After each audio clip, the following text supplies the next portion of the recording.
Dignitaries like Air Chief Marshal Retired Arup Raha, His Excellency Ambassador Indramani Pandey, Mr. Anurag Singh, who is the Chief Manager of Exim Bank, and Mr. Shubir Bhomik, former Chief of Bureau of BBC and Reuters. So I'm sure that with these speakers, we'll be able to learn a lot of things about an area which is rather Hebrew to me, because I, being a computer scientist, do not really know about trade, little bit of economics maybe, but it's really interesting to learn these things. But the common part of one of the common parts that is in the discussion, even in the earlier session, that in BIMSTEC, we are trying to have an uniform communication channel, which was mentioned by the speaker one of the speakers in the earlier session. Uniform network and channel for common communication. So, of course, we want that there should be a seamless trade and seamless communication among the BIMSTEC countries. Nevertheless, to my belief, there is some variation among the countries, although they are in the Bay of Bengal region, but there is always some variation in the demography, the digital divide that is existent in the different countries. Maybe there are a lot of commonalities, but there is some variation also. And languages, most importantly, languages as well. Because if we have to do the trade and the trade practice digitalized and spread across the entire community, all the segments of the society, then language will play a major role. So all these things need to be taken into account. Also, trade cannot be, to my mind, I may be wrong, but trade cannot be delineated from the culture of a particular region.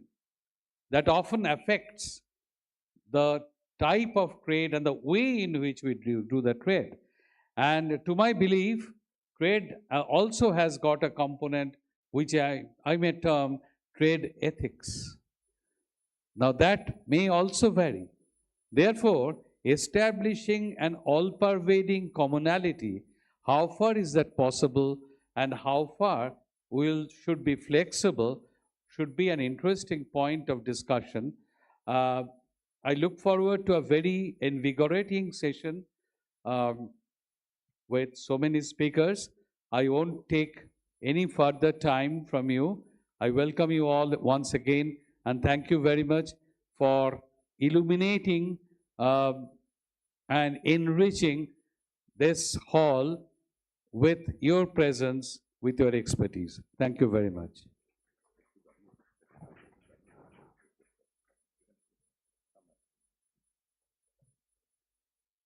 Professor Anupam Basu, Vice Chancellor, SNU, thanks very much. We will begin the deliberations today with a very special address called Role of Exim Bank in Integrating BIMSTEC FTA. And to deliver this will be Mr.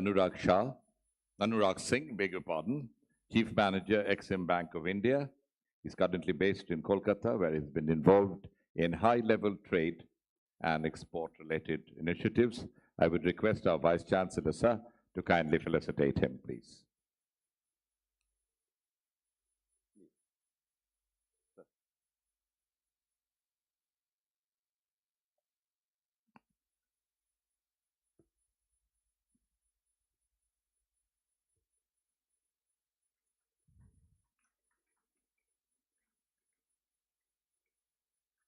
Book on Swamiji edited by our Chancellor, Shottavra Chaudhary. Special memento, specially curated coffee table book and diary on Vande Mataram, our national song, and the calendar. And of course, all learned people use beautiful pens, a pen. So,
A very good afternoon to each of you.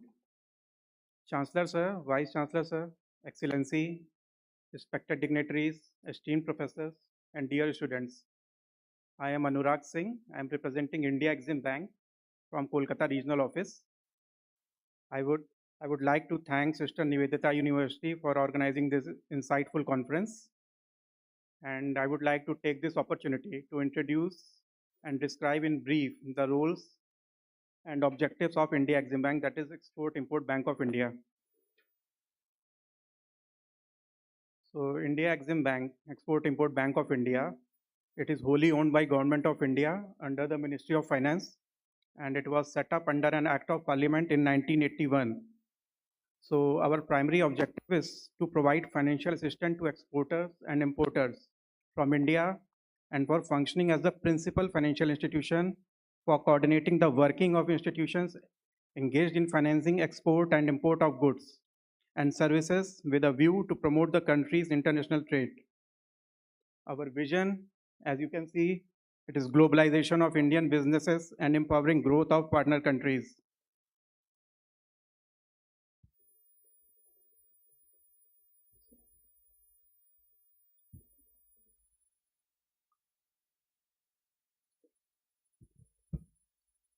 So, as I told earlier, we were established under an Act of Parliament in 1981, and it is wholly owned by Government of India. And we hold an international investment grade rating, which is at par with the sovereign, that is Government of India. And our primary role is in policy formulation and project export finance under economic diplomacy. Under various roles, we lend to sovereign governments, quasi-government institutions, financial institutions, and corporate. Our main policy business, which is guaranteed by the sovereign, and it is on the behest and behalf of Government of India.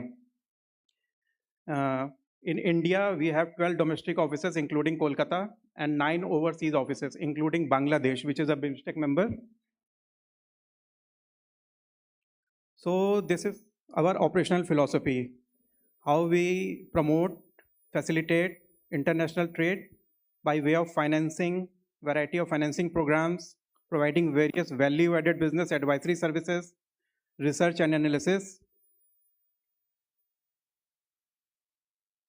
So this is a list of various programs, financing programs, which mainly includes lines of credit, which is on the behalf and behest of Government of India. We facilitate project exports by way of both funded and non-funded guarantees and LCs, refinancing program, recently introduced trade assistance program, that is TAP, Ubarte Sitare program for MSMEs, term loans, our main program, overseas investment finance, export product development, export facilitation program, R&D financing programs.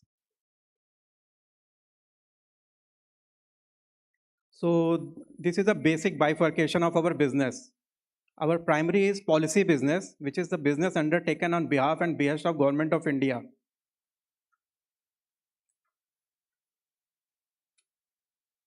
And then we have our commercial business, which we undertake for commercial companies and corporates in line with the other commercial banks in India, which include many fund-based and non-fund-based programs, which I will be briefing about as we go forward. So this is our lines of credit program, which is our flagship program, and it is on the behest of Government of India. So it is a proactive mechanism to share India's development experience with our partner countries. So as of March 31st, 2025, that is last audited figures, we have 293 lines of credits, which cover almost 62 countries, including BIMSTEC members. And it includes US $27 billion amounting these lines of credits. And I would like to mention here that out of these 27 US billion, we have an exposure of almost 7.86 USD billion on Bangladesh, which is a BIMSTEC member. Another BIMSTEC member, that is Nepal, we have an exposure of USD 750 million by way of these LOCs, and also on Sri Lanka, where we have an exposure of USD 2.08 billion. So as you can see that more than 35% we have exposure on BIMSTEC members. So now coming to our commercial portfolio. So we have our flagship program called export-oriented units. By way of EOUs, we provide finance, both non-fund and fund-based, to export-oriented units in India. The companies which are in the manufacturing sector, but also in services sector, having foreign exchange earnings.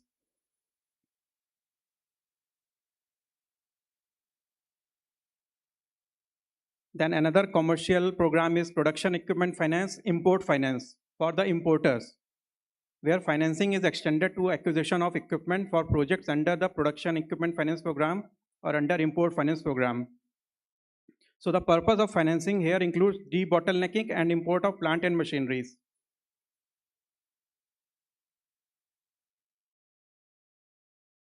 Then we have our overseas investment finance program. So it is our flagship program where we encourage Indian companies to invest abroad for setting up manufacturing units or for acquiring overseas companies. So we have like 4 ways by which we implement this. Either we provide direct term loans to overseas joint ventures or wholly owned subsidiaries of Indian companies for their asset acquisition, working capital financing, equity investment, acquisition of brand, patents, IPRs. Then we provide guarantee facilities to overseas joint ventures, wholly owned subsidiaries for raising term loans in their domestic countries. Term loan to Indian companies are also provided for onward lending to their joint ventures or wholly owned subsidiaries in overseas. Then we can also participate by way of direct equity participation in Indian companies or their overseas JVs and wholly owned subsidiaries. So this is our export facilitation program, which is dedicated program for financing export related infrastructure projects in India, which covers sectors like aviation, cluster development, roadways, railways, inland container depot, logistics, ports, etc.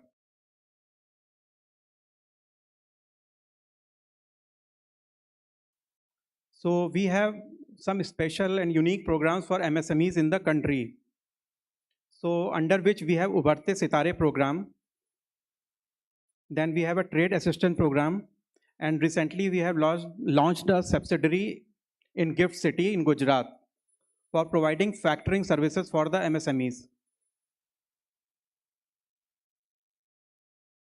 So this is about our USP, that is Ubarte Sitare program. We are small and mid-sized companies with ability to penetrate the global markets, which are currently not exporting, but they have great potential to penetrate the global market. So we help them.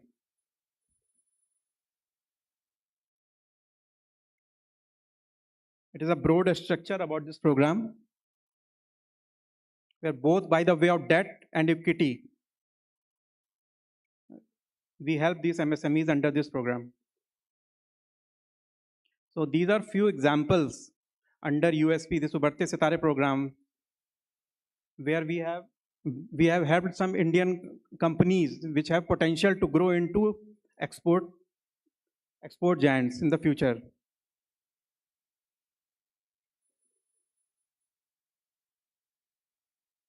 These are some additional examples.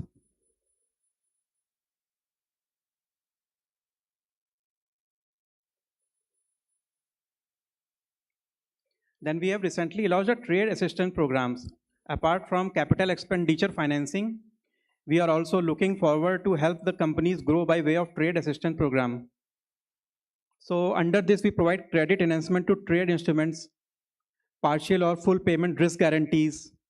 It actually provides a market entry mechanism while enhancing the geographical coverage for exporters.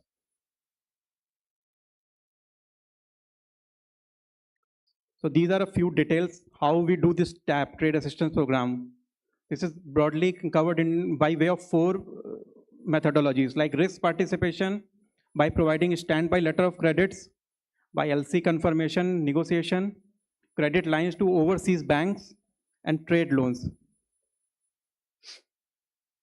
So these are our focus countries which are covered under the TAP in Africa, in Latin America, Asia, Europe, and CIS region. So all the BIMSTEC members are covered under this TAP.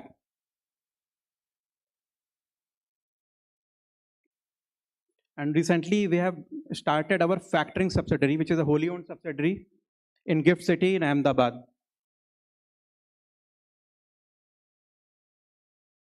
So these are a few details about how the factoring business works.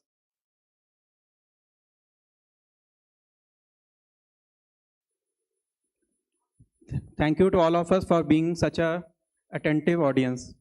I would like to take any questions.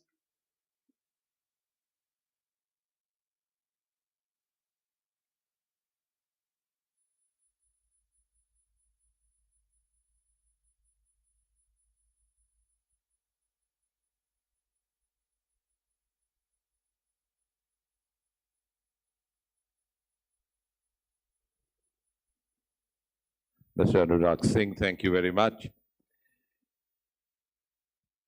We will now hear from one of the most celebrated journalists in this part of the world, Mr. Subir Bhaumik, former Chief of Bureau, BBC, Reuters East and Northeast, and former Oxford and Frankfurt University Fellow. BBC's former Bureau Chief for East and Northeast India, and author of 3 acclaimed books on Northeast, Insurgent Crossfire, Troubled Periphery, and Agartala Doctrine. He has reported on Northeast India and the countries around it for 3 decades during his previous assignments with the Press Trust of India, Anandabajar Putrika, and Reuters News Agency. As a journalist, he has broken some of the biggest stories in Northeast India, Bangladesh, Myanmar, and the Himalayan countries of Nepal and Bhutan. He was Queen Elizabeth House Fellow at Oxford University, during which he completed his first book, Insurgent Crossfire, which was published by Lancers in 1996. He has been a fellow at Frankfurt University and done projects with prestigious institutions like the East-West Center, Washington. He has presented nearly 40 papers in seminars at home and abroad, and written extensively for volumes edited by leading scholars, some published by Sage India. He is a very popular television anchor a corporate risk analyst, and a media trainer. He is the working president of the Guwahati-based Northeast Policy Alternatives and a founder member of the independent think tank, the Calcutta Research Group. May I request our registrar, Mr. Shumanto Basu, to kindly come up and greet Mr. Shubir Bhomik.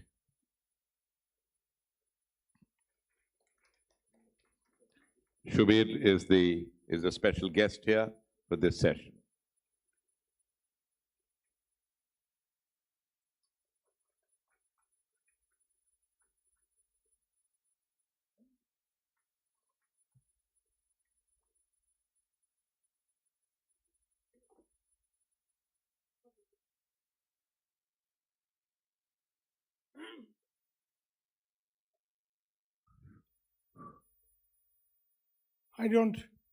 I try to avoid technology, which is why I'm not into these PowerPoint presentations and stuff like that, because I think it's a lot of waste of time. I'm an old school broadcaster who believes in the strength of your arguments and the power of your own speaking. So thanks to the organizers and the esteemed guests lined up here, and dear students. I'm here not to talk on trade, not to talk on paperless, digitalized facilitation. I've heard this all morning. But do you realize something? If there is conflict in the region, economies fall apart. Trade does not happen, and everything goes topsy-turvy. You can see it now right in front of your eyes, what's happening. Somebody in the morning said, do you know what is Straits of Hormuz? Even if you did not know, you will know now, because there is crisis of gas in your own house, and you know why it is happening, because the ships are not getting through the Straits of Hormuz. So I would argue here that I see a new role for BIMSTEC here, and I'm sure the Honorable Secretary General will take cognizance of what I'm trying to say. My specialization is in conflict studies and conflict resolution, and I have a strong argument to make here. The first point of my argument is that if you have conflicts in the region, you better sort it out yourself. Don't get Mr. Trump or anybody else to sort it out for you. They will never sort out these conflicts. The big powers are only going to create conflicts. They're going to thrive on conflicts, and they're going to make life difficult for you. So if you have conflict in your region, you better have a mechanism, an internal mechanism, a regional mechanism to sort it out, which is where organizations such as the BIMSTEC comes into picture. For instance, we have a serious crisis. I wish my friend, the Consul General of Myanmar, was here, but I don't see him anymore. Perhaps he had had far too heavy an Indian lunch and has gone off. We are talking of Myanmar as the bridge between Southeast and South Asia, which is true geographically and otherwise. It's also, thereby, it's a very important, member state of BIMSTEC, this entire Bay of Bengal architecture, because it links Southeast Asia and South Asia. But what is happening in Myanmar today? The shipping minister of India says we are going to operationalize Sitwe. Kaladan multimodal project is going to be operationalized. How? I am in touch with all the jokers who are fighting this war, the civil war in Myanmar. I know the Arakan army. Their number 2 is my friend, Kaing Tuk. I speak to him almost every week. And I know what's happening in Myanmar. I've stayed there. I speak the language. I've worked there for 3 years.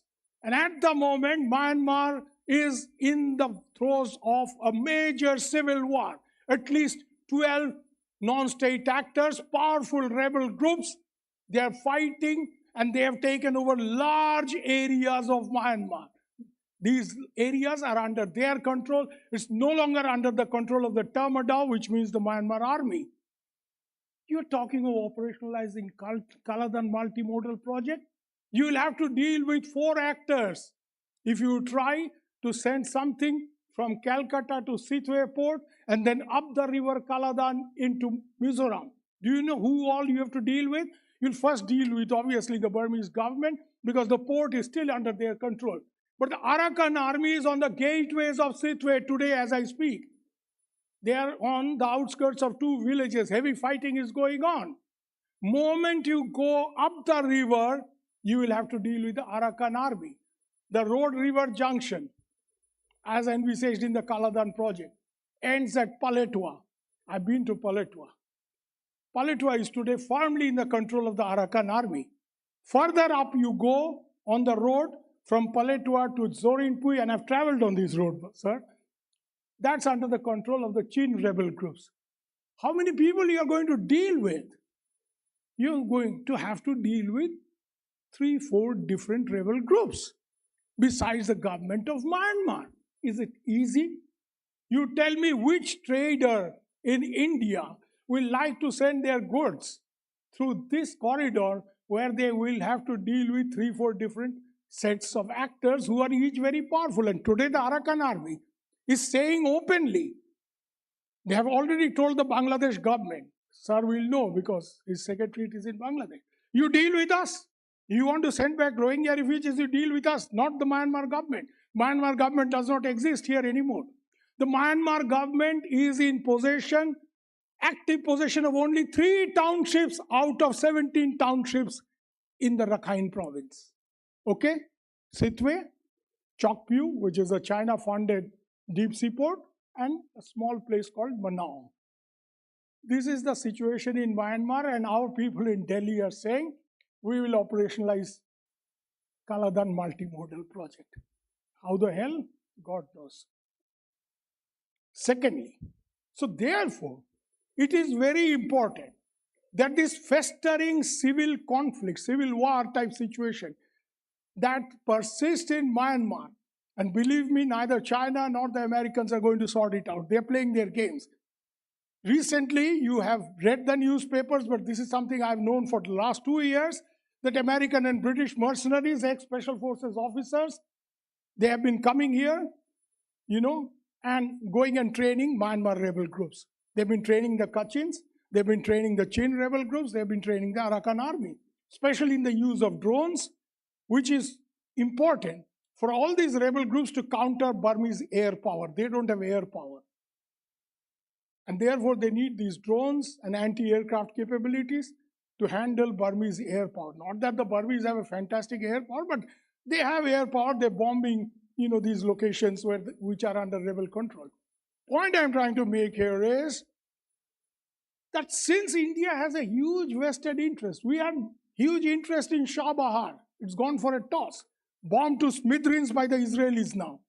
Because Shah Bahar was important for us to access Central Asia, the resource-rich regions of Central Asia, gone for a toss. Here, if Myanmar falls apart, forget about Look East, forget about Act East, it will only remain a cliche.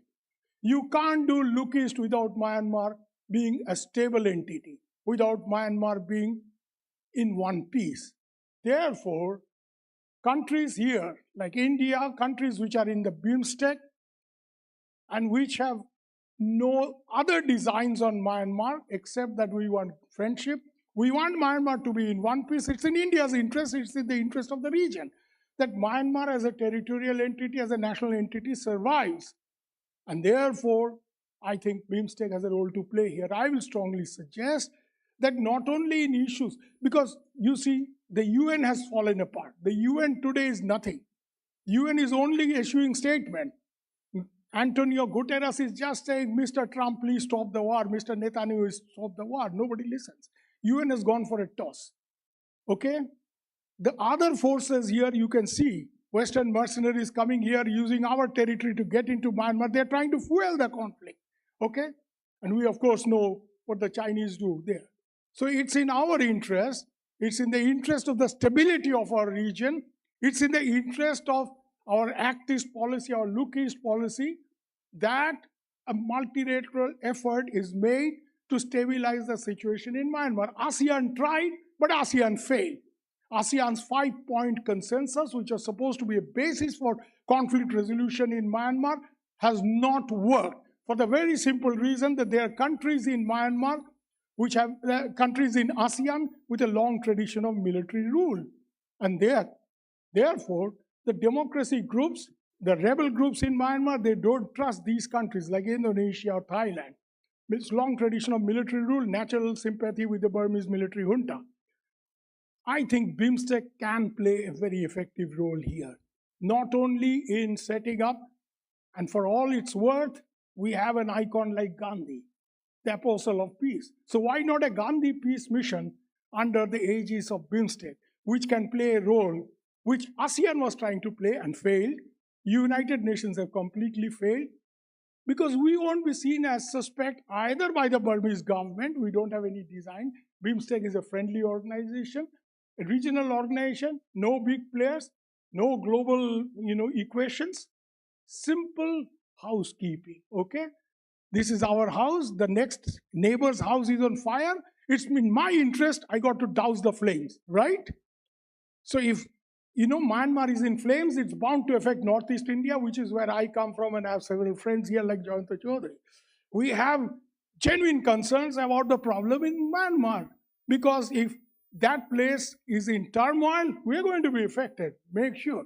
No, barbed wire fencing can stop this. None of this barbed wire fencing business can stop. So there is a role for BIMSTEC to play here, because trade, paperless, currency, all these things will work if the political environment is free of conflict in this region. So I'm not talking of, anything else. I'm talking of a conflict resolution structure under the aegis of BIMSTEC.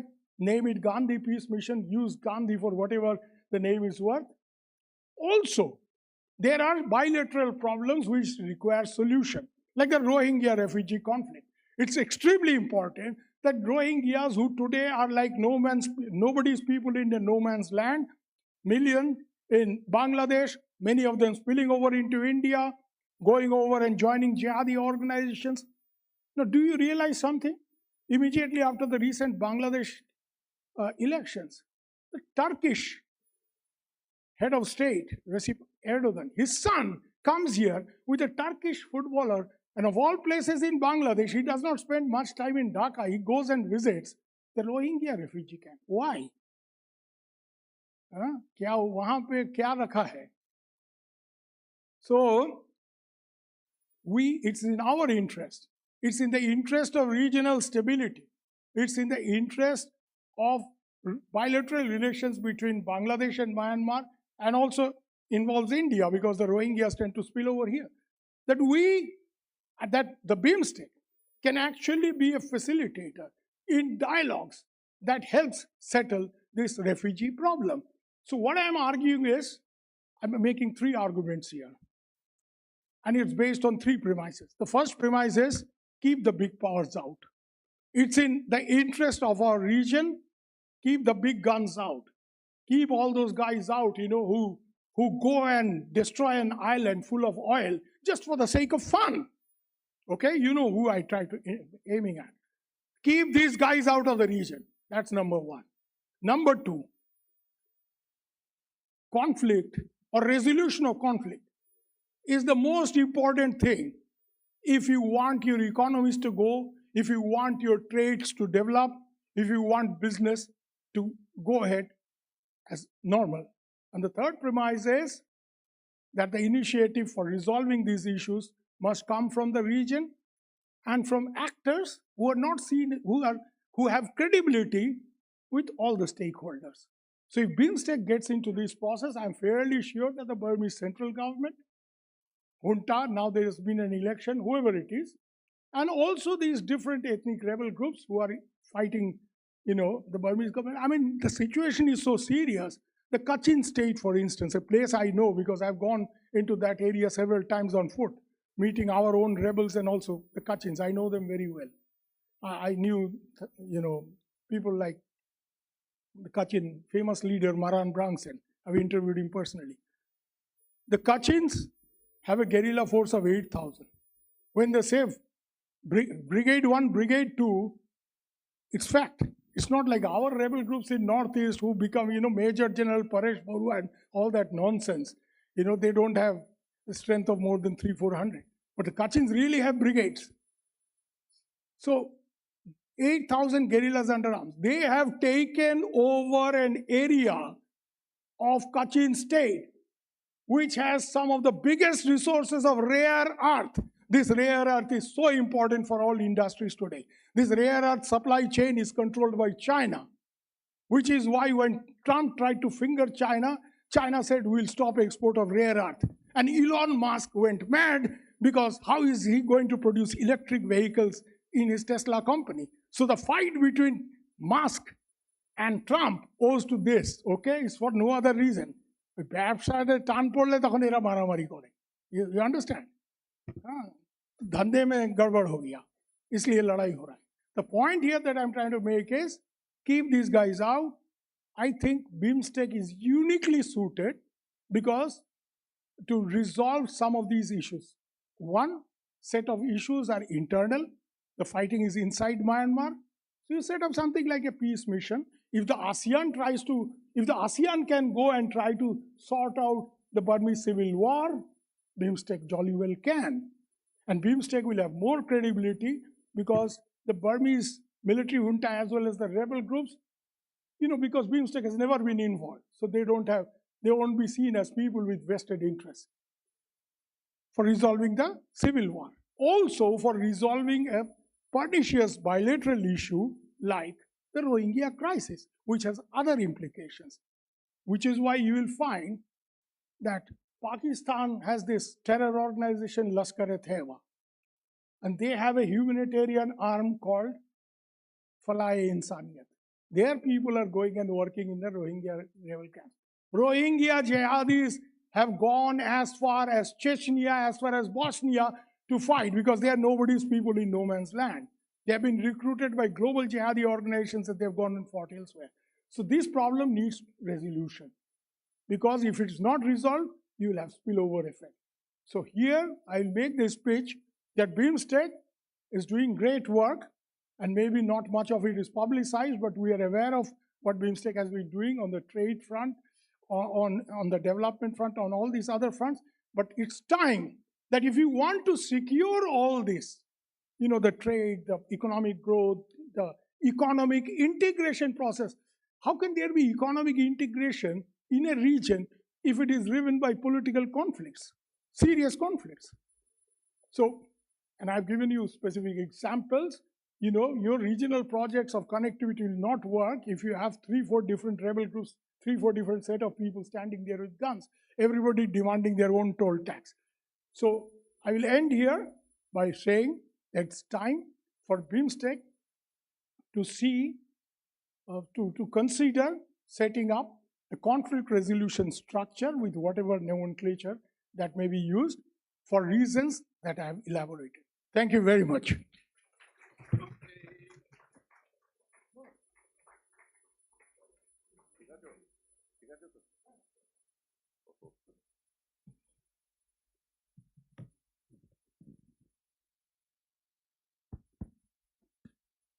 Mr. Shubir Bhomik, that was truly erudite, true to what you have been doing for year after year. And now we will now hear from someone equally erudite, whom we heard in the morning as well. But since this is the closing and valedictory session, he has things in his mind, the way forward for BIMSTEC. And although we have done the complete formality, it's a formality of affection and love, felicitating people on stage. But nevertheless, we will greet His Excellency Ambassador Indramani Pandey, Secretary General, BIMSTEC, who will now speak to us with an utturiyo at least, because a welcoming to this session. And I would request the Chief Finance Officer of the University, Shubir Bhomik, to come and welcome him to this session. Please come, don't debate sitting there, please come. This is why they call this fellow master of the ceremony. You have to obey him. Don't say no. Rokhit, did I say Bhomik? Oh, there are two Shubirs. Oh, I'm so sorry. I was in an inertia mode. Oh, yes, absolutely. Okay, good one. Shubir Rokit, my good friend Shubir Rokit, my college friend. Good. He holds all the money. I have to be very special with him. He's the guy who controls money here. Okay. Thank you, Shubir. Thank you, sir.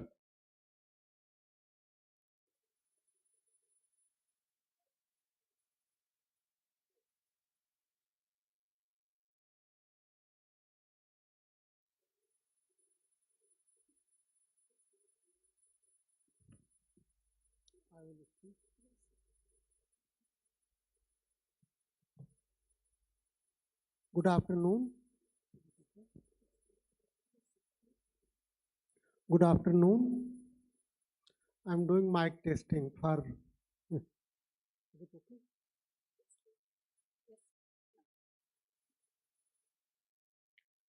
Good evening, Air Chief Marshal Sri Arup Raha, Vice Chancellor Sri Bose, Sri Subhir Bhaumik ji, Sri Anurag Singh ji, Vice Chancellors, professors, panelists, scholars, students, friends from media.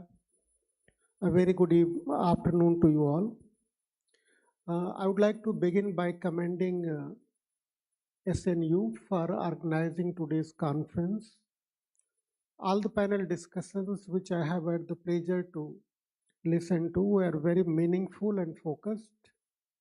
They covered various aspects of the theme of the panel discussion, paperless trade, enhancing intra-BIMSTEC trade, and taking other steps essential to enhance cooperation among the BIMSTEC countries. So I would like to thank SNU for organizing today's conference, and BIMSTEC Secretariat is looking forward to working closely with not only SNU but other institutions in West Bengal, based here in Kolkata, and other northeastern states of India. I think all the panelists underline the need for enhancing trade. I had spoken in the morning session about the initiatives that BIMSTEC has taken for enhancing trade and also enhancing intra-BIMSTEC investment. So I would not like to repeat those points.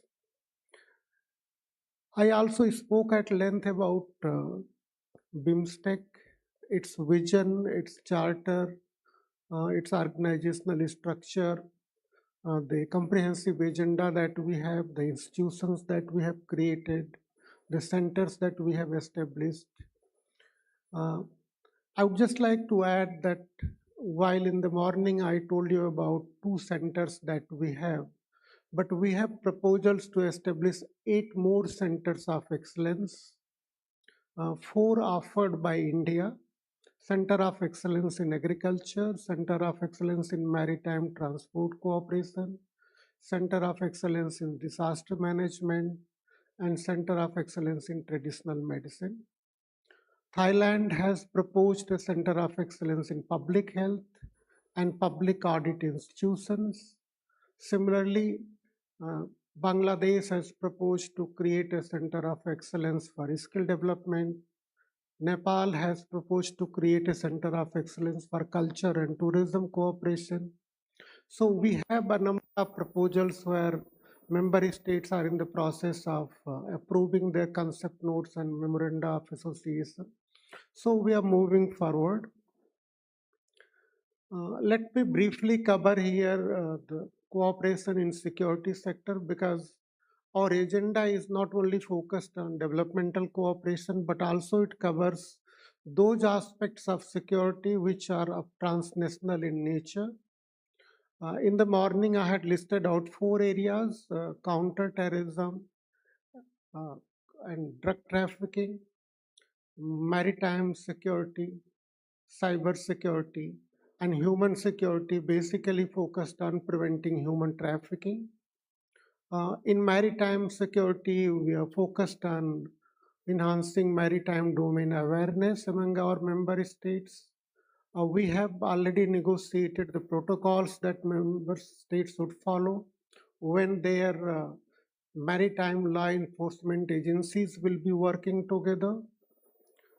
We have also a protocol when our disaster management agencies will be working together in dealing collectively with disasters in maritime domain.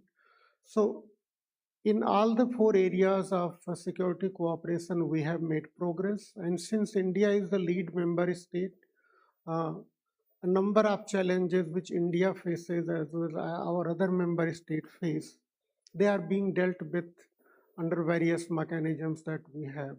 Our national security advisors meet regularly to assess the progress in security sector, and we have established a new mechanism of meeting of our home ministers, so that from internal security perspective, our home ministers will be able to take the initiatives forward for more cooperation in future. In fact, the meeting was scheduled in December last year, but for unavoidable reason, it has been postponed and it is being rescheduled. What is the key challenge that BIMSTEC faces? In the morning session, I had underlined that our core strength is that BIMSTEC continues to get full support of all its member states, and that our non-political character enables us to continue to engage in cooperation irrespective of the political changes in our member states. I think the key challenge that we face is how to implement the decisions taken by our leaders and our ministers at their meetings. And that's where in 2024, we had constituted a group of eminent persons who looked at the shortcomings in the BIMSTEC mechanisms and came out with a set of recommendations. That report was placed before the leaders at the Bangkok summit, and the directive from the leaders was that let's start with implementation of the report. So we have already started taking steps to implement that report, which I hope would address some of the organizational issues which have impeded swift progress in cooperation. And that's why I'm quite confident that in future, BIMSTEC will emerge as a dynamic and vibrant regional organization. Uh, the challenges that we are facing today in energy security and the expectations that we have from other state in our neighborhood from India, that India should come forward and help them in dealing with those challenges. It underlines actually the rationale for and the need for more cooperation under BIMSTEC. Because if we together, countries of the region, if we are able to deal with the challenges that we face, then it will be in the interest of not only in India but all the other member states too. And that's why again there is a strong will to strengthen BIMSTEC and continue cooperation under BIMSTEC. Uh, Here I would like to, in response to the question posed by Sri Bhaumik ji, I would like to just point out that all the issues related to what should be on the agenda of BIMSTEC is decided by the member states. That's why there is a consensus on the agenda that we presently have. I think the way BIMSTEC was conceived, a conscious decision was taken that we need a platform where we can continue to engage in cooperation irrespective of political differences among the member states. That's not a weakness of the BIMSTEC. In my view, that's a strength of BIMSTEC. And that's why member states, even in their statements which they made at the summit, they did not talk about political issues. Honorable Prime Minister of India, in his statement, he listed out a number of initiatives that India would take to strengthen cooperation under BIMSTEC. So that's the spirit in which BIMSTEC has been working and will continue to work in future. In case in future our member states feel that they need to expand the scope of cooperation, of course it will be up to them to take the decision. The role of the Secretariat essentially has been conceived as one of facilitating and enabling consultation, cooperation, coordination. Recently, we have also tried to expand the role of the Secretariat to prepare policy briefs for our member states, to make recommendations to them in certain areas of cooperation, to prepare concept notes for them if we have to begin cooperation in new areas. So gradually Secretariat is trying to expand its role in order to assist member states in implementation of the decisions taken by them. But of course, we are guided by the member states. It's the member state who fund the budget of the Secretariat. So it's they who decide what role the Secretariat would be playing in future. But we do reflect on to the member states, the views coming from think tanks and other organizations who have interest in BIMSTEC. And that's why these kind of conferences are useful, where we have new ideas being proposed, new thoughts being shared, new ways being suggested to do our business. And we would certainly reflect some of the suggestions which came to our member state in our reports. With this, again, let me thank Sister Nivedita University, its Vice Chancellor, all the other professors, students, and everyone who has been involved in putting together this conference, because it has been really very fruitful and productive, and I hope in future there will be more such initiatives. Thank you for your kind attention. Good evening to you.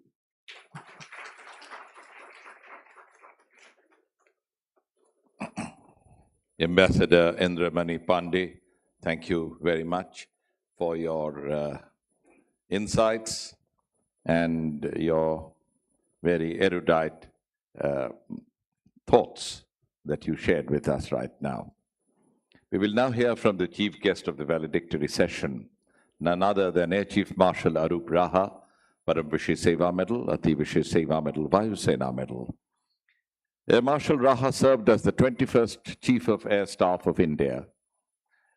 He graduated from the National Defense Academy, Kharaghwasla, with the President's Gold Medal in 1973 and was commissioned in the Flying Branch of the Indian Air Force in December 1974. He has been an alumnus of the Defense Services Staff College and the National Defense College, New Delhi. He served as the directing staff at two premier institutes of the Indian Air Force and has had the rare distinction, truly rare, of being the Air Officer Commanding-in-Chief of two operational commands, that is the Central Air Command and the Western Air Command. He then served as the Vice Chief of the Air Staff, and finally he took over as the Chief of the Air Staff. He has been the Commodore Commandant of the number 47 Squadron till 30th July 2015. He had been at the center of several policy-level initiatives on military capabilities and diplomatic roles of the defense services. He served as the chairman of the Chiefs of Staff Committee for no less than nearly 2.5 years. That is a post which is occupied by the senior-most military officer of the country, and he ensured jointmanship in the armed forces. Currently, Air Chief Marshal Raha is the Chancellor of the Assam University, a central university at Silchar. He also delivers keynote addresses as guest speaker at various fora on leadership, statecraft, international relations, defense, aerospace, business, and entrepreneurship. He has been conferred the honorary Doctor of Literature degree by the state-run SKB University. I can stand here for hours talking about the brilliant Air Chief Marshal Arup Raha, but I will let that go for the moment, and it's a pleasure to invite Air Chief Marshal Arup Raha up on stage to deliver the Chief Guest's address. And may I request the Pro-Chancellor of the University, Professor Dhruvanjyoti Chattopadhyay, to kindly accompany Air Chief Marshal Arup Raha here and do the felicitation on our behalf.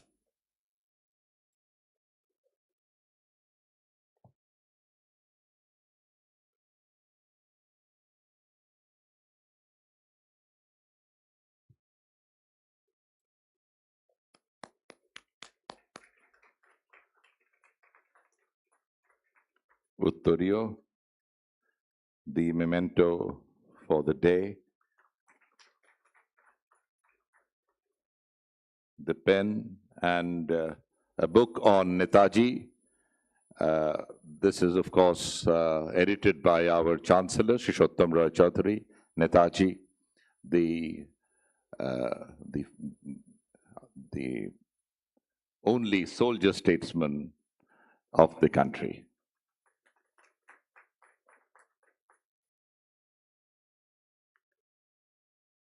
Air Chief Marshal Arup Raha.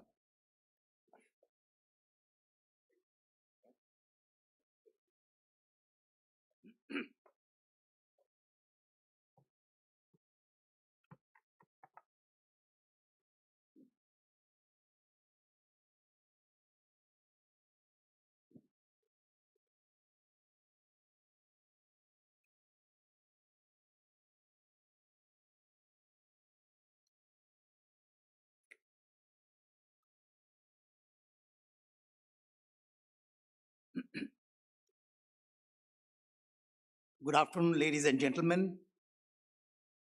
My very warm greetings to the honorable dignitaries, especially the dignitaries from neighboring countries, distinguished guests, eminent speakers and panelists, and of course, the esteemed audience present here for the seminar. I feel very privileged to have been invited to address such a fine gathering of eminent personalities, as also diplomats present here. The BIMSTEC is one of the many regional groupings of nations in Asia, especially in our immediate neighborhood and extended neighborhood. We have the ASEAN, SCO, BBIN, that is Bhutan, Bangladesh, India, and Nepal grouping, as also the SAARC and GCC in this region. We all know that SAARC, which is the most important organization as far as this region is concerned, has not lived up to its full potential, mainly because of the tension and the friction between India and Pakistan, two big neighbors, two big members of the SAARC. And that is because of the cross-border state-sponsored terrorism coming from across, from Pakistan, trying to disturb peace and tranquility in India. The latest skirmish being of Sindoor last May, immediately after a dastardly terrorist attack in the Kashmir Valley, Pahalgaon, resulting into the killing or the death of 26 innocent Indians. So this of Sindoor was for 4 days nearly, and intensive operations were undertaken by the armed forces, especially the Air Force, in destroying the strongholds and infrastructure of the terrorists deep into Pakistani territory. So under these circumstances, it's obvious that BIMSTEC has gained greater traction in the region to fill the vacuum and the shortcomings, the gaps that exist in the functioning of SAARC. There is an overwhelming need to, coordinate, cooperate in the region for re-energizing and galvanizing the region towards economic development, etc. I remember that originally the BIMSTEC had 14 objectives. Some of them were unwieldy, and this was trimmed to 7 objectives later. And the most important objective to my mind is trade, investment, and development, enhancing bonding and cooperation economically and otherwise for the development of the stakeholders in the region. And today's seminar is dealing with this aspect very thoroughly. And this objective is of enhancing trade. In this case, I think the specific subject was enhancing paperless trade across the borders. I have actually very little to add to this subject. After so many knowledgeable people have spoken and deliberated on the issues, most of the speakers, and in fact all the speakers, have tremendous amount of experience and domain knowledge about the region. So therefore, I'll refrain from speaking about borderless or paperless cross-border trade. Instead, I'll focus on giving my perspective, like Shri Bhomik did, on the environment in the region in which BIMSTEC has been operating in the past and is operating currently, and of course will continue to operate in the near future as well. Taking into consideration the ground realities, the challenges and opportunities in the environment. The first point, as far as my perspective is concerned, on the environment in this region, is my personal opinion, of course, the first one. Bhutan and India are like an oasis in a desert of turbulence and instability, in the form of political upheavals, which we saw recently. Sometimes this mass protest became mob protest, resulting into a lot of destruction of private and public property, deaths. And such upheavals resulted in change of government. But fortunately, the democratic resilience of this region, in these nation states in BIMSTEC, had gained prominence, and the government was changed through democratic processes, and that is the silver lining. We have also seen that economic meltdowns have taken place in this region. Military coups and military interference in the governance of these nations by the civilian authorities, elected authorities, have been interfered with. We also have this region afflicted with arms smuggling, as also drug smuggling and trafficking in human beings as well, as was mentioned earlier. We have migrant problems like the Rohingyas. So all these factors have actually impeded the growth of the BIMSTEC, its effort towards achieving those 7 trimmed objectives in the recent past. However, the current, the situation globally is very, very serious, which is touched upon by some of the speakers.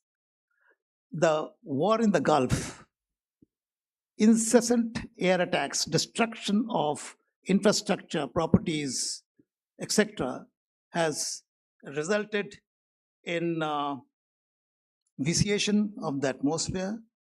Rising oil prices is actually going through the roof, as people mentioned. And of course, the unilateral offensive tariffs imposed by the whimsical president of the US, not only on the adversaries or unfriendly nations, but even these tariffs have been imposed on the allies and friends. So the situation has become very, very turbulent in terms of economic progress of the world. In addition to this, these factors have added greater winds into the adverse situation which has been affecting the world economy because of the Ukraine war, which has been raging for the last 4 years plus. So all these factors have impeded the functioning of the BIMSTEC, to my mind. And there's a need for us to overcome these shocks in the global economy by greater coordination, greater trade and commerce and development and investment amongst ourselves, by becoming more interdependent and share the growth story in the entire region so that it could be used as a shock absorber. Second point about the environment is that this region has not had the benefit of the first and the second industrial revolution, which mainly took place in Europe and America, because of this region being under colonial rulers of Europe. So there are a lot of exploitation, and we suffered because of that. We remained underdeveloped for quite some time. Now, of course, we have become developing nations, and in another 30 years' time, I think this region will be at par with the rest of the world as far as development is concerned. The first industrial revolution lasted for more than 350 years and ended with the end of the 19th century. In the beginning of the industrial revolution, the first industrial revolution, the European powers, the colonial powers, had very powerful navies because they are all the time fighting amongst themselves. So they had built huge shipping industry, big ships, of course, with sails to push the boats across. They set sail across the oceans and reached new lands, new shores. They actually discovered new continents and colonized them. North America, Latin America, Africa, Asia, Australia, etc. When they reached as traders to these newfound continents, they found immense wealth, resources, and very simple and human beings, population there, and they immediately got down to exploiting these continents and these people of their minerals and of their wealth. So from traders, they soon became the rulers by making use of the immense war-fighting firepower they had developed during the conflicts amongst themselves in Europe. They overpowered the people in these colonized lands and became the rulers. This expedited the exploitation of the natural resources, their wealth. They not only did bring the natural resources and wealth to their countries in their ships, they also brought labor, bonded labor, indentured labor, and slaves to their own lands and make them work in the farms and, of course, in their factories. So cheap labor and almost free raw materials and resources resulted in these colonial powers becoming very economically sound and powerful. Now you all know that there is no end to the greed. So once they became more powerful economically and otherwise, they wanted to exploit even the hinterlands of these colonized continents for minerals and other resources. For that, they needed actually ships with larger capacity, which would actually have much greater speed, as also rail lines and roads to connect the ports to the hinterland. Since we all know that necessity is the mother of invention, these warring groups in Europe, the colonial powers, to regain ascendancy among themselves, they actually invested heavily in research and development. A lot of inventions and discoveries were made in Europe as well as America, to my mind, like the steam engine, internal combustion engine, both petrol and diesel, electricity, telephone, telegraph for communications, metallurgy, and many other areas. So they actually converted these, discoveries and inventions for propulsion of larger ships with better or higher capacity of the cargo hold and higher speeds. They laid road and rail lines into the hinterland, and the steam engine was used as locomotive. The automobile industry also flourished. So with all these efforts towards better communication, they could exploit the colonized nations even further and became richer and richer at the expense of the colonies that they had ruled. The colonized people gained hardly anything. We are colonized people in this region, the BIMSTEC region, and we gained nothing from the first industrial revolution. The second industrial revolution took place during the First World War, Second World War, the intervening period between the First and the Second World War, and immediately after the Second World War, the Cold War period for almost 40 years, till about the late 80s, till Soviet Union broke up. During this time, the competing nations in Europe, or colonial powers, invested heavily on military technology. And these technologies were used for manufacturing weapon platforms, weapon systems, and equipment for warfighting. Soon the First World War broke out and millions of people died in Europe. The First World War was basically fought in Europe. And because of trench warfare and gas warfare, millions died. Cities were devastated, economies were devastated. But soon after the First World War was over, because of the Treaty of Versailles not treating the adversary properly, the Second World War started. And this time, the warfighting equipment was more deadly, with bombers, submarines, etc., and battleships, tanks, guns. The Second World War resulted in mass killing of people, not only in Europe, but also in Japan and United States getting involved, North African states as well.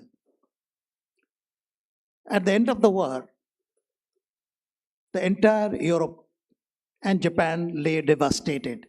The Americans had used 2 nuclear weapons over Hiroshima and Nagasaki and flattened them to the ground, and the Japanese surrendered soon after. Thereafter, the Axis power led by Germany in Europe also surrendered.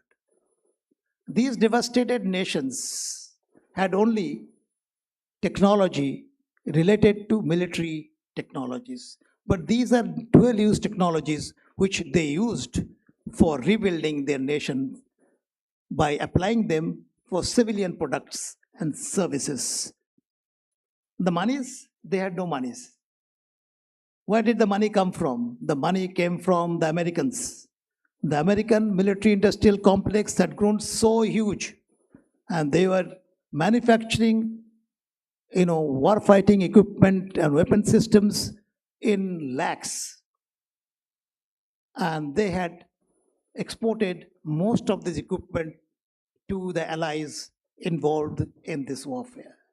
So there, at the end of the war, the US was sitting on piles of cash and funds. They were very smart in using that money. They made out a very ambitious plan to give aid to everyone in Europe, friends, allies, and adversaries, as also Japan, through the Marshall Plan. This helped them to actually increase their footprint across Europe and the world. They also encouraged everybody to join the NATO, CIATO, CENTO, etc.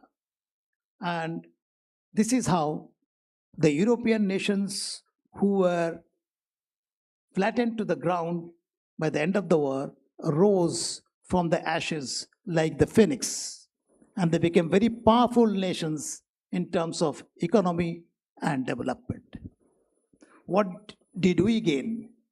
The countries in this region who were colonized by these forces who were fighting the First and the Second World War actually exploited us further. They took away all our resources, including food grains, cereals, as also our men and women as labor, and many as soldiers. During these two wars, I think we lost millions of people who were from this region of the world fighting for the Allied forces. So I remember one incident wherein the British, I would say, Prime Minister of UK, Winston Churchill, had ordered the confiscation of all the food grains in Bengal to be used for the Allied forces to feed them. And as a result of which, there is an artificial shortage of food and famine. Millions of people died. That was the kind of deprivation and exploitation our people in the region had suffered at the hands of these nations of Europe, the colonial powers. So we get nothing. At the end of the Second World War, there was a human cry for liberating the nations who were under the yoke, foreign yoke. All these countries were liberated, we became independent. But what did we have? Our economy was terrible. There are no infrastructure for manufacturing any goods and services. We had no good healthcare system, hospitals, or good roads, railway lines, seaports, or even, air links. So entire economy was agrarian, and the people were living below the poverty line, nearly 50% of the people in this region. So the countries in this region had worked very hard to overcome these difficulties, mainly because of the exploitation of the Europeans, colonial powers, and no benefit from the two industrial revolutions, the first and the second. The third industrial revolution is on for the last 30 years or so, and we as a region is not lagging behind. And we have the skilled manpower, we have the brains, and we have good professionals who will take us forward in the third, not industrial revolution, but technological revolution, which actually deals with, digitization, digital economy, cyber information technology, ITES, information technology enabled services, robotics, and use of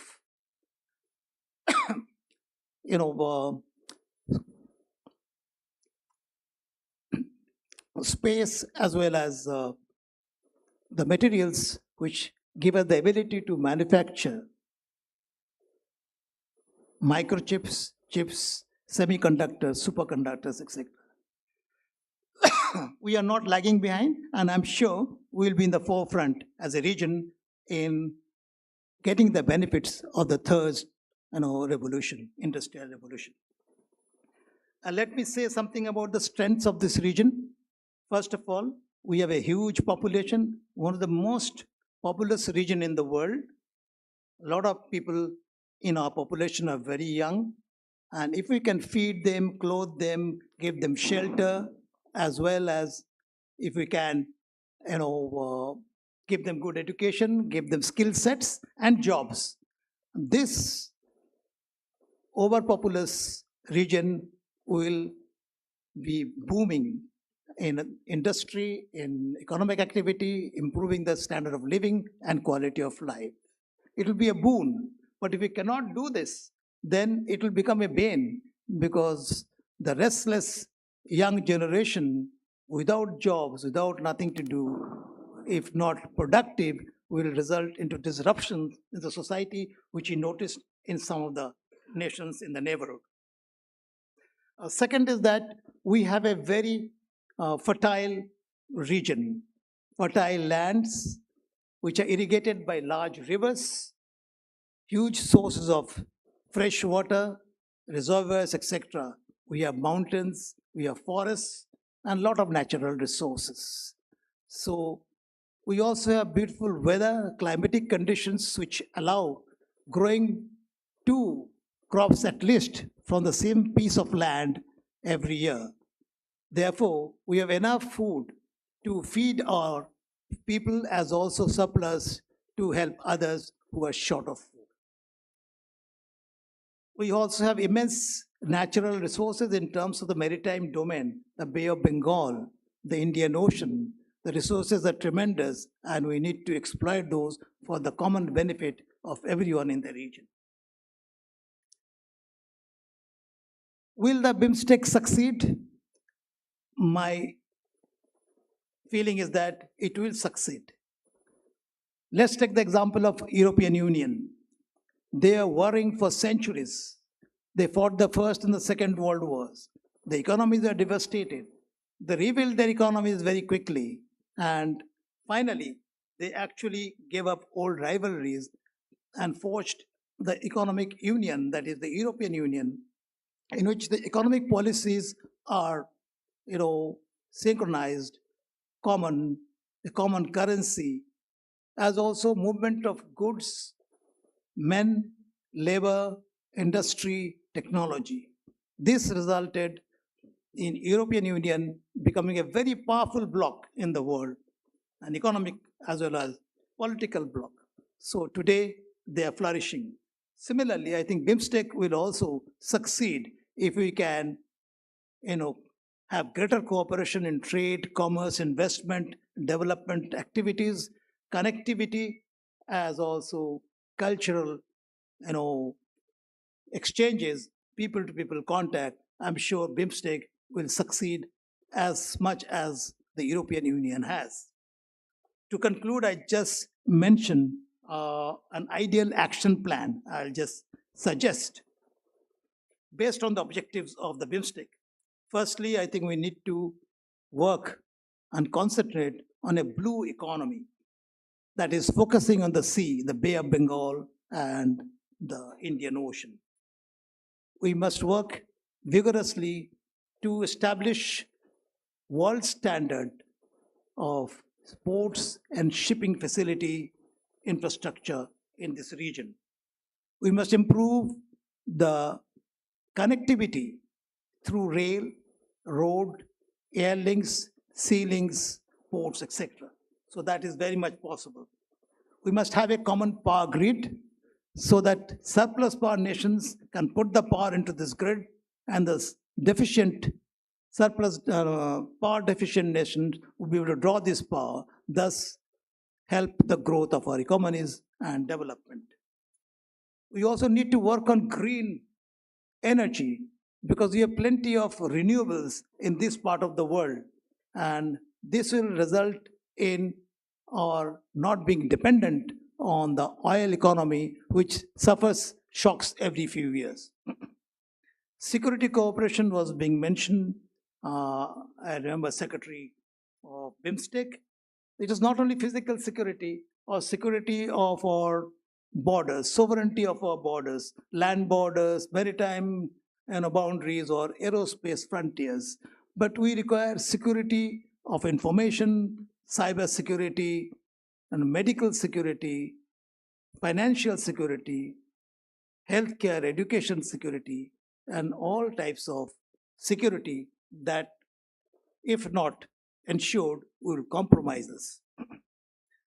And science and technology development that takes place in this region should be shared with the BIMSTEC members so that everybody can grow together.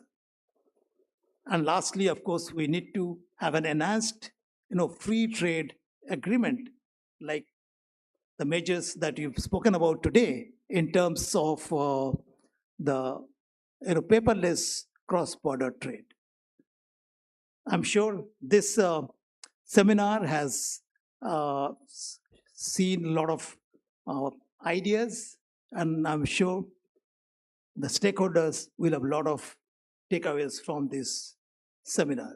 Once again, I'd like to thank everyone for inviting me to this seminar and giving me this chance to address the gathering. Thank you. Jai Hind.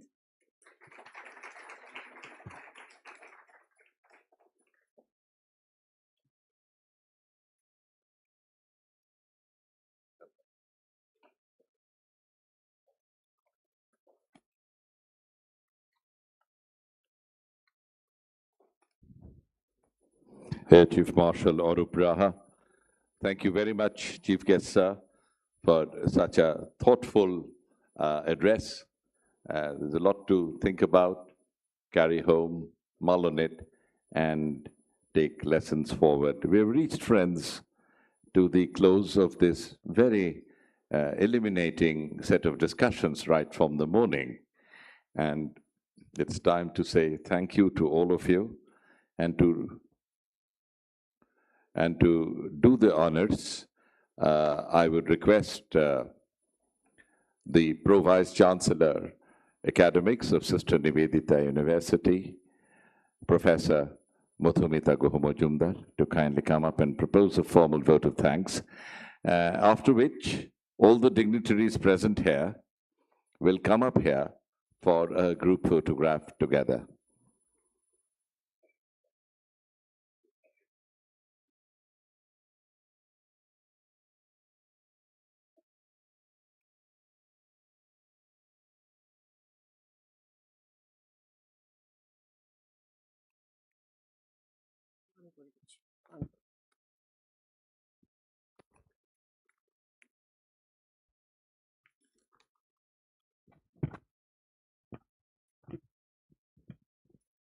Respected Pro-Chancellor Sir, respected Vice-Chancellor Sir, respected dignitaries, distinguished guests, esteemed speakers, dear colleagues, and my dear students.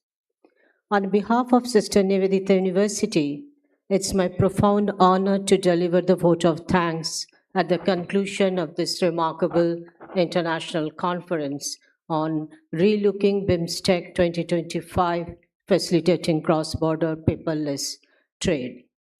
This was a truly enriching and enlightening experience. I'm sure the discussions, the deliberations that took place today have given us much to reflect upon and take forward.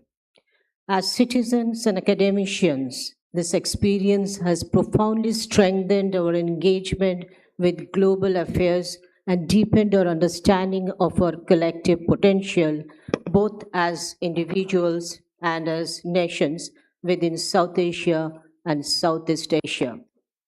First and foremost, we extend our deepest gratitude to our chief guest at the valedictory session, Air Chief Marshal Arup Raha, the former Chief of the Indian Air Force, whose presence and insights have added immense prestige and inspiration to this gathering.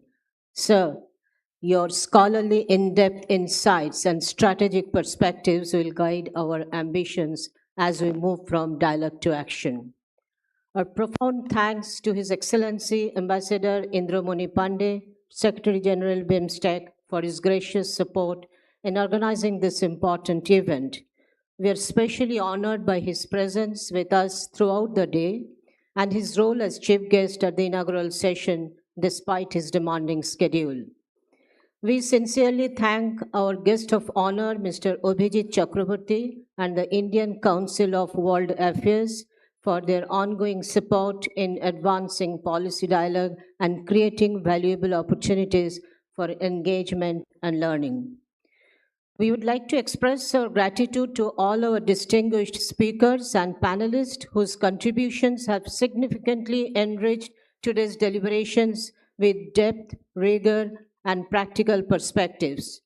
Our special thanks go to Mr. Bipul Chattopadhyay, Dr. Imon Kollan Lahiri, Dr. Panchali Shen, Mr. Shobboshachi Dotto, Mr. Ong Ong Mayothane, Mr. Jhaka Prasad Acharya, Ambassador Sharbhujit Chakraborty, Mr. Anurag Singh, and Mr. Subir Bhaumik. We'd like to place on record our sincere appreciation for our leader, our Chancellor, Sri Shottam Rai Chaudhuri, whose vision continues to position Sister Nivedita University as a platform for meaningful global engagement. A heartfelt thanks to all our attendees whose engagement, questions, networking have nurtured a spirit of shared responsibility and collective resolve. To the organizing teams, volunteers, and administrative staff of Sister Nivedita University, your meticulous planning, seamless coordination, and unwavering dedication ensured the success of this day. For the Sister Nivedita University and Techno India Group community, this exposure has been particularly meaningful, especially for our students who are the citizens of tomorrow. Such initiatives are not only important at the policy level, but also create significance in shaping future stakeholders of the region. Our students will be the ones who shape nations, drive regional cooperation, and perhaps even emerge as significant contributors to institutions like BIMSTEC in the years ahead. On behalf of all of us, I would like to state that Sister Nivedita University stands committed to playing a significant role in the years ahead by contributing to the development of the region. We promise to create an ecosystem where cross-cultural understanding, regional dialogue, and collaborative thinking are nurtured every single day. Thank you and have a wonderful evening.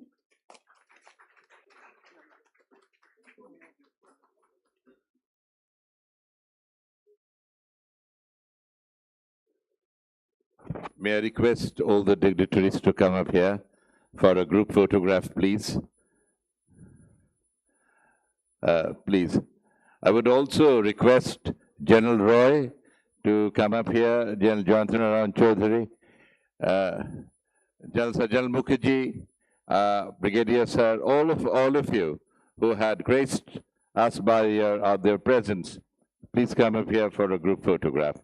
CFO Sir, Registrar Sir, Vice Chancellor, Pro-Chancellor, would you please join us? All the speakers here, please join us. Arunda, you come up, please.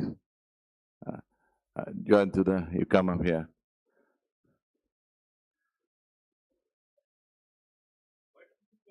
No. These are meant for learned people, for scholars.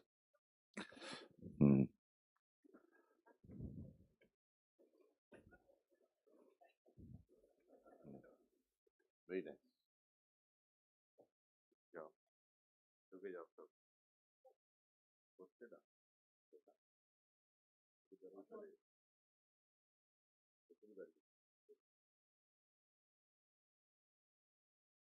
Okay, Ami.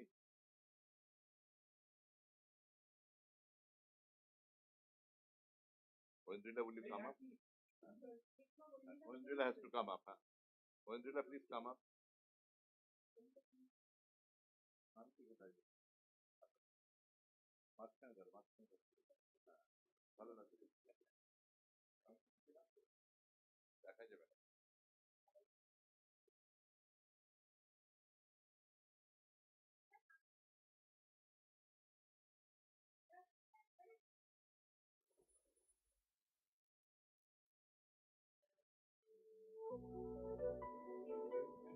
Thank you very much, everyone who graced us here by their presence. Thank you.